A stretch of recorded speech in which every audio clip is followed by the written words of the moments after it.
Hey guys, so let's talk Friday Night Smackdown. Um, so they open up the show with a graphic for the Hall of Famer Black Jack Lanza, who just passed away this week. They gave kind of a nice tribute to him. Then they welcome us to the Staples Center in Los Angeles. We are joined first with Sami Zayn coming out to the ring. He is in a wheelchair with a couple of nurses. We then go to a replay of exactly how it is he got there and Brock Lesnar's part in that, as well as Roman Reigns' part in that. So his big thing is that he intends to sue anyone that was part of this conspiracy and caused this to happen. He feels as though he was absolutely robbed because he didn't technically really get his opportunity, as he was set up for failure from the very beginning. We then have Paul Heyman come out, and he starts going on about how his kind of people are the ones that do the suing, not the other way around. And that there isn't anyone to help him because Roman Reigns, Sami basically says, there isn't anyone to help you tonight. I happen to know that Roman Reigns is on a 1-week sabbatical and is not here. What he's not counting on, though, is Brock Lesnar then coming out. This segment gets interesting. So Lesnar comes on out, and he grabs a chair. And at first I really wasn't sure what his plan was with this chair. But I like the fact that, at the very least, he used it at first for a conversation with Sami. And the way they set up this conversation, this promo bit, I enjoyed. I have not always been a super huge fan of Brock Lesnar. I haven't always felt like he felt comfortable on the mic, and I didn't necessarily like the fact that he always had someone speaking for him. Since coming back, though, without Paul Heyman, he's done well. I actually enjoy his segments. I really do. And even more so this one. So he comes out and he's in overalls. Literally overalls. Not really the look that you're used to from Brock Lesnar. So they kind of talk about how they're both from Canada and what they like to do and that kind of thing.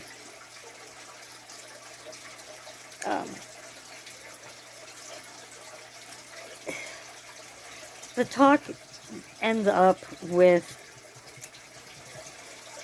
us not really knowing whether or not Paul Heyman is on Roman's side or Brock Lesnar's side, because he seemed to take Brock Lesnar's side in this. And you get even more of a hint of that when he is questioned later about him helping, essentially, Brock Lesnar kind of go after Sami, especially by going after the two nurses. We then get our first match, and that is going to be Los Larios taking on Rick Boogs and Shinsuke Nakamura.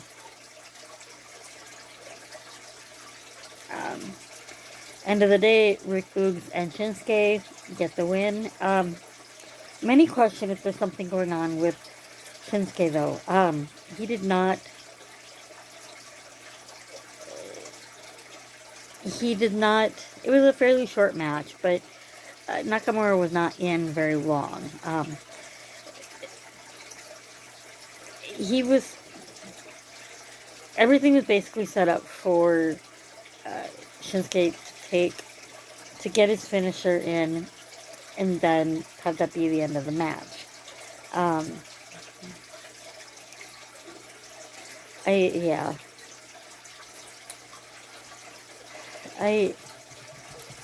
Some think that there may be some kind of injury potentially with Shinsuke, and that's why they had any of the hits taken by Boogs instead, but still giving Nakamura the win.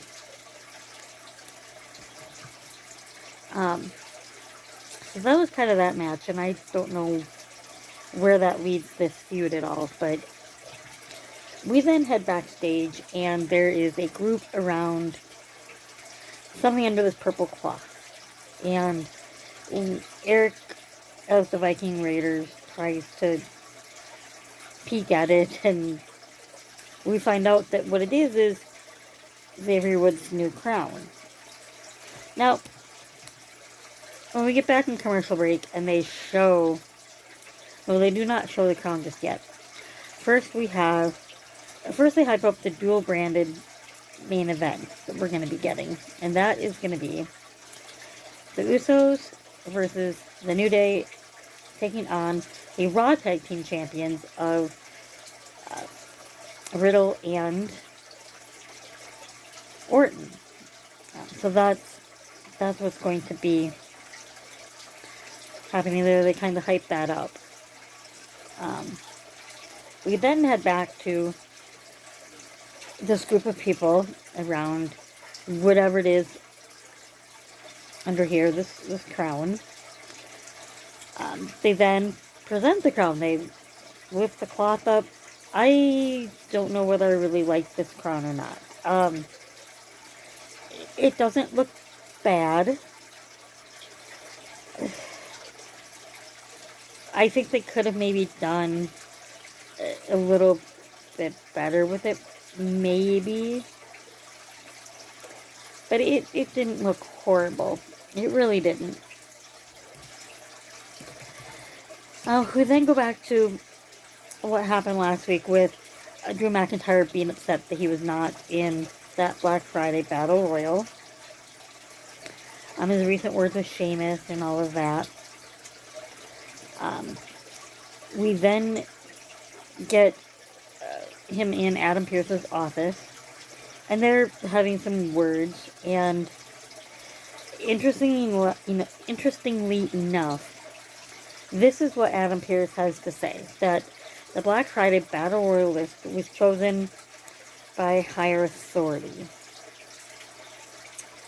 And he also says that this higher authority has also ruled that Drew can't take his sword to the ring. He's going to be having a match against Sheamus.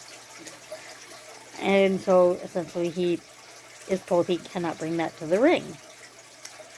He then proceeds to jab the sword into Adam Pearce's desk. And that's kind of where it sets for the moment. The interesting thing with this segment, though, is the higher authority. It makes you intrigued as to who this higher authority might be.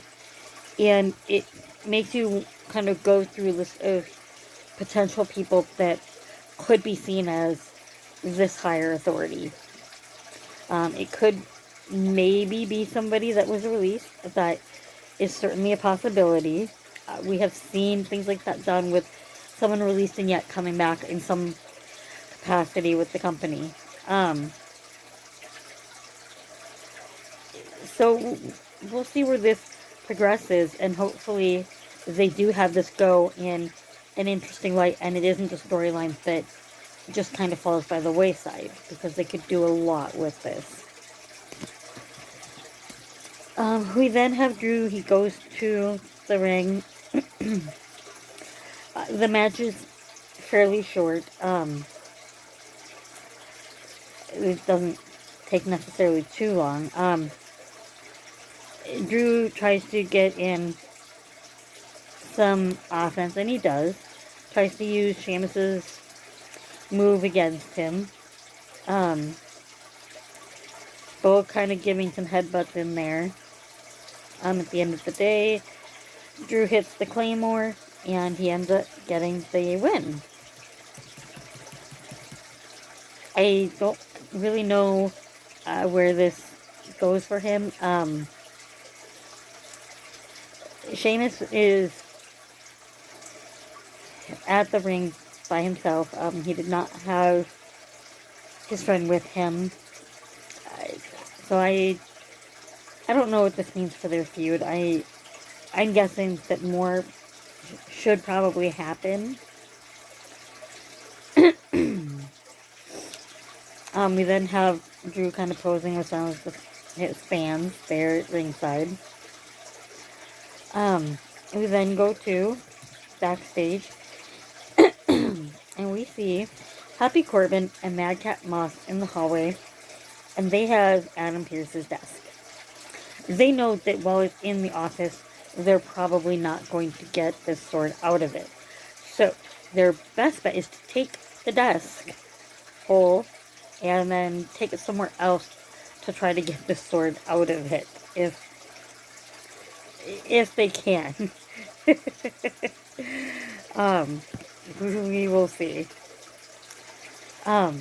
We then did go to a tribute again to the Hall of Famer Blackjack Lanza. It was a nice tribute. Essentially, at the beginning, they just announced that he had passed and had the graphic up there. Now they actually did the video tribute to him. So some of his more memorable matches and appearances in WWE.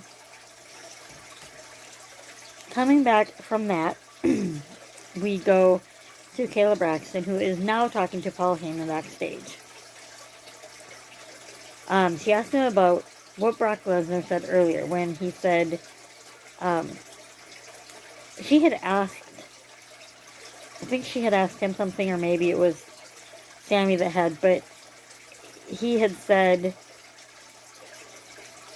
he had referred to Heyman as his advocate.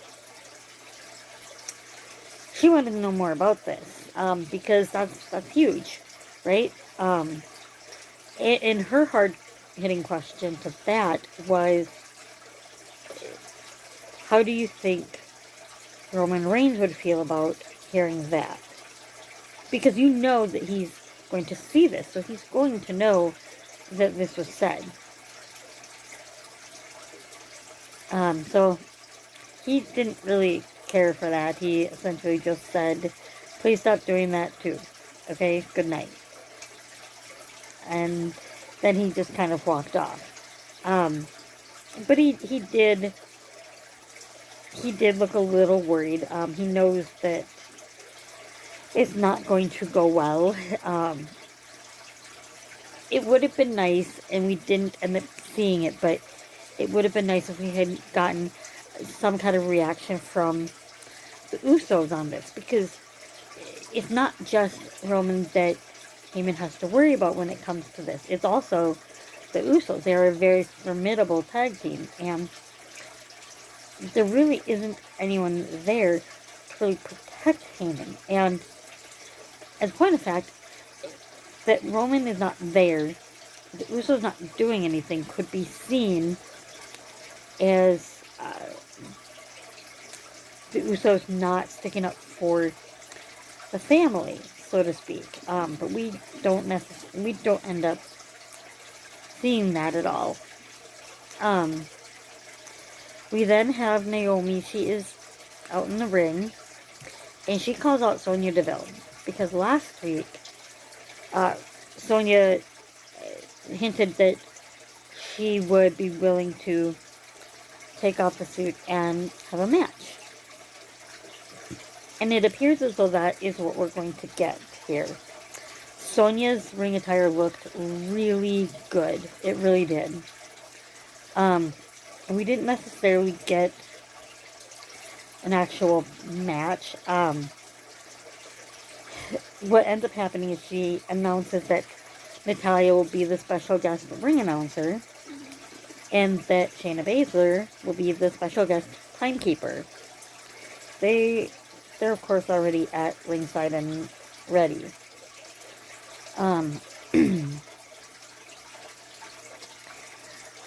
Naomi goes after Baszler, who had a hammer from the bell, and she takes out Baszler.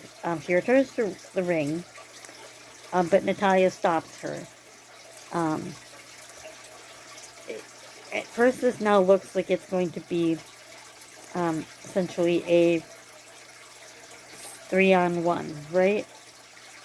Because you've got Sonya, you've got Natalya, and you've got Shayna.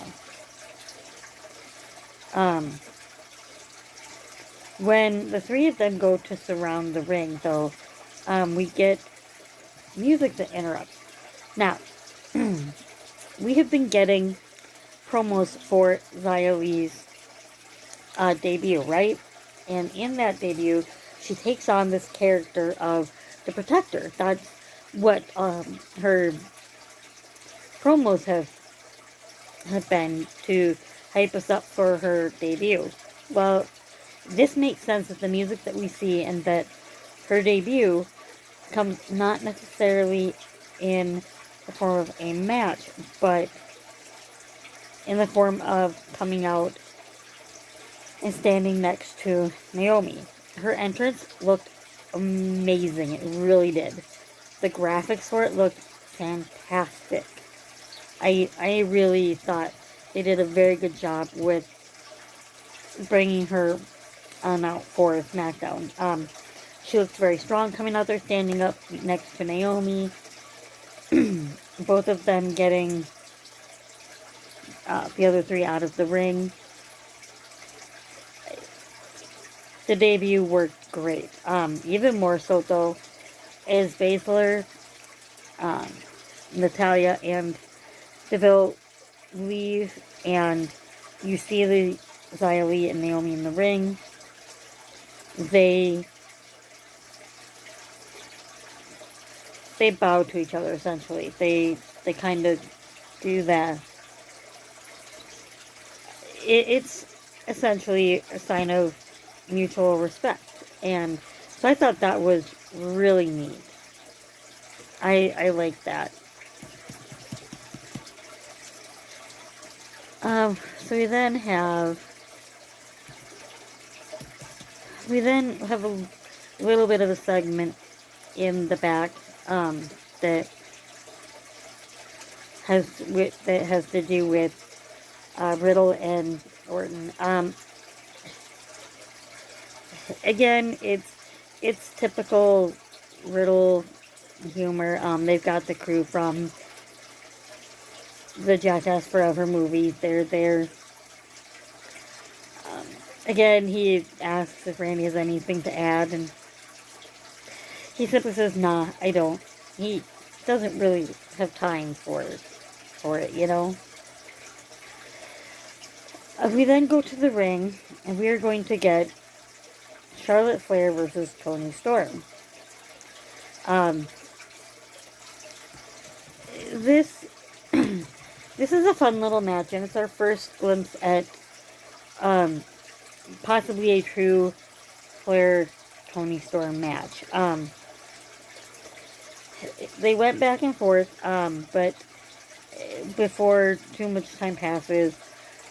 So, first of all, this match, it is non-titled, but it is supposed to be a contenders match, which means if Toni wins, she then gets an opportunity at the SmackDown Women's Championship, which Charlotte holds. So, through this back and forth, eventually, Charlotte is stomping away at her. She's in the corner, and the referee eventually disqualifies Charlotte. And I don't know if he necessarily had to. I guess to me it didn't necessarily seem excessive, but he must have thought so, because he ended up disqualifying Charlotte. So Charlotte ends up attacking Tony after after Tony's music starts, because she had won at the end of the day. I don't know that it really had hit Charlotte that with Tony technically winning via DQ, she gets that opportunity. They don't necessarily reference that, so we will see how WWE plays this out, because they may or may not even bring this up. It's one of the things that WWE likes to do. Technically, Tony won, right? So she should get that opportunity. I mentioned this when there was the match between Roman Reigns and Xavier Woods, when Roman Reigns was disqualified, and he still took the crown and the scepter, everything, and he would not bend the knee. It's very similar potentially to how they play this out, because they may not even preface the fact that Tony technically won. So we'll see what ends up going on there. I hope that we do end up getting that. We then go to our main event match. We have RK Bro versus the Usos versus the New Day. Some people are not happy that this match even happened, that there really was no need for Riddle and Orton to be there, but I disagree. Mainly because we've already seen the Usos and the New Day. We're going to get that at day one, because the New Day gets the challenge for the Smackdown titles, right? So to give it a little something different, you add in RK Bro.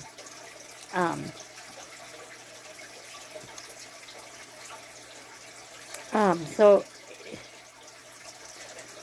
you wonder if they may use it for the pin, but they actually do not. One of the Usos ends up taking that pin, and the New Day does win, but it adds a little flavor to it to have Riddle and Orton there, and I don't think it necessarily hurts anything to kind of blur those lines a little bit. Alright, and with that, that is my review for Smackdown.